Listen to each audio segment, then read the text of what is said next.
what happened to Philly. Now, we back with Trap University. Follow that boy videos. That boy wanna come up, go check that boy channel out, subscribe. Go watch the rest of his videos. I really fuck with what he dropped. But honestly, the way Philly was back then and now, if you know about Philly, then you know Philly is a very rundown place. The YNs happen. But we're not gonna do too much rambling, man. Drop a like, subscribe if you're new. I'm finna get into the video, man. Philly manages to be both one of the most well-designed cities and one of the scariest looking at the same time. Although it's designed closer to the walkability of many European cities instead of the typical American style of just putting a highway straight through it and having all the McDonald's and Walmarts on the side so nobody can walk and everybody has to drive, all of these row houses make my stupid Chicago brain just see it as a death trap if you're ever walking around and somebody comes out shooting. But Philly, the king of all cities people forget even has a state, with a culture known well around the world, from the blue-collar working class that you probably wouldn't ever want to have any type of disagreement with, to the inner-city urban youth who you also don't want to have a disagreement with. Philly is one of the few cities where you truly should watch what you say, whether you're at a football game or just... No cap, bro. I fuck with Philly, bro, because people take a lot of shit, especially shout out to my favorite one of my top YouTubers, Reese, man. I fuck with that boy, It's Reese. Go check that nigga out. Nigga funny, entertaining. But prime example, not as bad, but if you ever came across a Philly nigga and you felt offended, that means you took it personal. You already fucking up.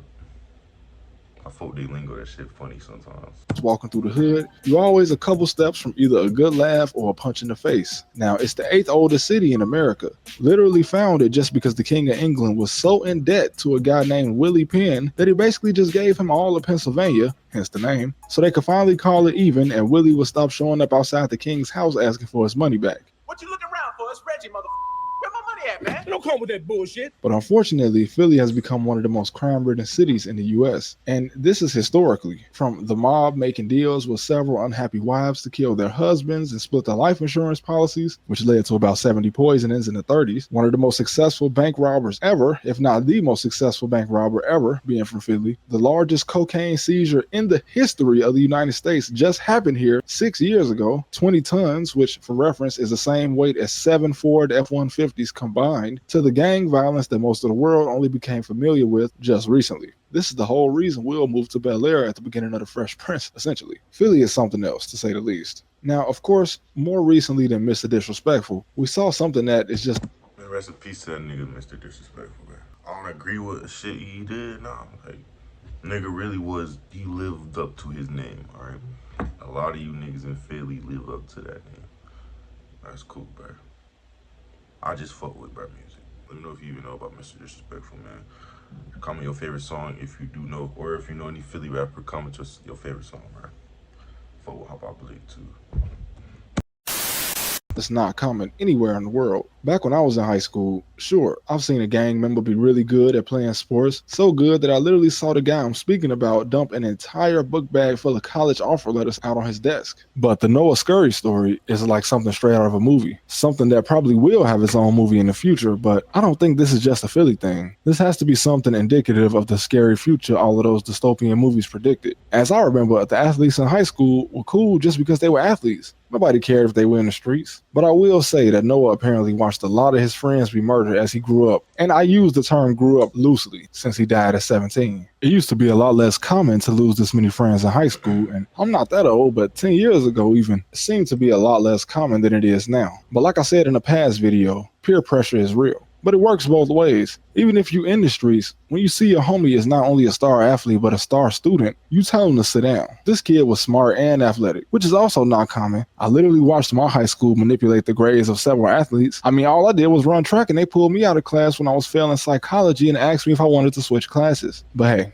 I don't know when Noah first did the dirt to seal this fate, because as we all know, some things you do in the street, like murder or even shoot at somebody in most cases, there's not much your friends can do to protect you when somebody wants your blood to be spilled specifically. Still though, it's amazing that he was even motivated to do his homework or be an honor roll student and score high on the SAT. But then again, it probably just wasn't difficult for him. School is just not challenging for some kids. Not me though. I was in summer school, night school, and Saturday school pretty much every year because of some class I failed. And let me not forget the more organized side of crime in Philly, such as the Warlock Motorcycle Club, which I first heard of when one of the members caught a guy from the Prospective Biker Club and I'm not even entirely sure I can explain what he did to this guy, but he ended up dumping him in a 200-year-old crypt. Literally tried to bury this man with. Damn, Philly got biker gangs too? I ain't gonna lie, y'all niggas don't really got gangs per se.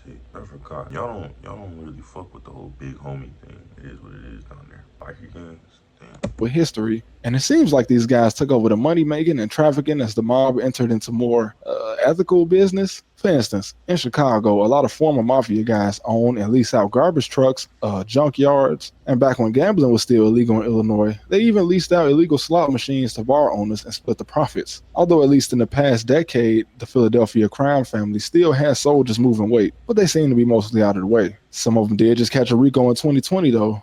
Now, surprisingly, in 2024, Philly recorded the lowest number of homicides that the city has seen in 11 years, which means that despite the world seemingly growing more violent crime is decreasing in many cities. And honestly, I still don't know why this is. In a time where it seems like the youth cares less and less, maybe the old heads were right. Kids are more timid now. And maybe that's a good thing. The guys in their 50s and 60s that call everybody soft nowadays should be happy that people are not the same as they were back in their day when the murder rate was out of control in the 70s to the 90s. Weirdly though, Philly was much more dangerous in 2021 than it was in any part of the 90s, which is crazy because most big cities were the complete opposite. Whereas trends usually spread around the country, city to city, Philly stays in its own lane. A trendsetter from the beginning. This is where the first Continental Congress was held, when the early Americans decided that the British had gone too far and we should try our own thing and make our own country. And shout out to Ben Franklin. He might have been born in Boston, but the historians know he jumped off the porch in Philly. He loved the city so much that he pretty much proposed to the first Philly girl that he met. The man was only 17, but he saw the beautiful city and immediately knew this was the place for him. But of course, at some point in this video, we all know I'm gonna have to mention Kensington. This is not just a regular drug problem. There are streets similar to this all over the United States, but why does Kensington seem so much worse? We've got the areas in San Francisco, Santa Monica, and even Skid Row in LA, but how did this happen in Kensington? I've seen the police come out in force just to clean it up, only for it to be right back the next day. Now, like most areas similar to this, you have a ton of people who came here from all over America. They got high, saw how easy it was, and they kept coming back. And the next thing you know, they've been standing out here for 10 years. Especially with the certain drugs that seem to cause this signature lean that we've seen in these videos people do trying to come by and exploit this area for views. I just want to ask, how was so much trafficked into Philly? Of course, one of the biggest drug busts in history happened in Philadelphia, but are those two things related? What was caught at the port of Philadelphia was more of a rich man's drug, you can call it. Meanwhile, out here, what they have is definitely cheaper and more dangerous. And it's probably just anybody that can get their hands on it selling now. But back in the 80s, during the crack epidemic, the K&A gang, or the Irish Mafia, an Irish American crime outfit, were the ones primarily controlling the distribution in this area. But of course, that still doesn't answer my question, or how this area was once described by the New York Times as the Walmart of heroin. Man, what a description that is. Now, in 2023, the Philadelphia police only had 39 officers in Kensington, which is a neighborhood of about 40,000 or more people. Less than 50 officers in one of the most lawless parts of the city just seems crazy. But the police have increased their presence in this area, and from what I've read, it's starting to turn around. Slowly but surely. And apparently trank has been an issue in the rural areas of Puerto Rico since at least 2008. But Puerto Rico is not even connected to the mainland US, so it's still kind of unknown how this drug increased in popularity all over North America. Boats, I guess? And strangely, it's not even considered a controlled substance. It's not even considered a controlled substance federally, meaning in some places you can just order it online. So I'm guessing the dark web at least plays some part in this. Either way, I'm still amazed that cities like Philly, New York, and Chicago are actually declining in crime. I can never get out-of-towners to believe me, but just going back to the neighborhood I grew up in Chicago, after leaving for a few years, I was amazed at how different it was, honestly. I was raised in the heart of the South Side, and it's completely turned around today, in some areas. But it had been trending in that direction for years. The same with Philadelphia. And even in Brandon Buckingham's video he did with YBC Duel, which was Duel's last interview, even he remarked that his neighborhood was completely different since most of the guys causing trouble were now either dead or in jail. Which you could say is what will eventually happen in any hood if you give it a little time. But this, along with gentrification,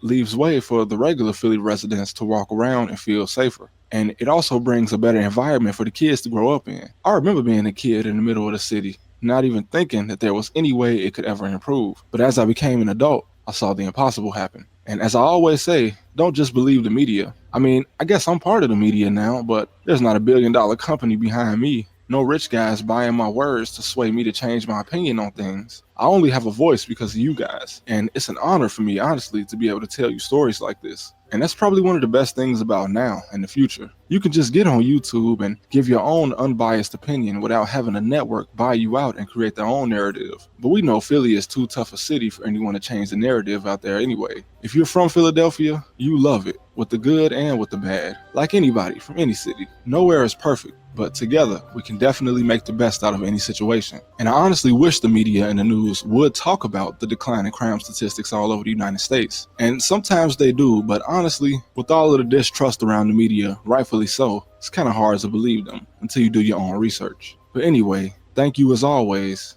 Long live liberty and the city of brotherly love. I'll see y'all next time. No cap, my boy, that shit. Philly did definitely decline. A lot of cities went through that, especially nowadays. But if you like the video, man, drop a like. Go check out Trap University. That nigga's grinding, he on the come up. I love whoever's watching. Y'all family, man. Join the gang, man. Subscribe. Discord link will be dropping. It's pretty much ready. Got a lot of stuff planned for that. I'll catch y'all in the next video, man. Peace out.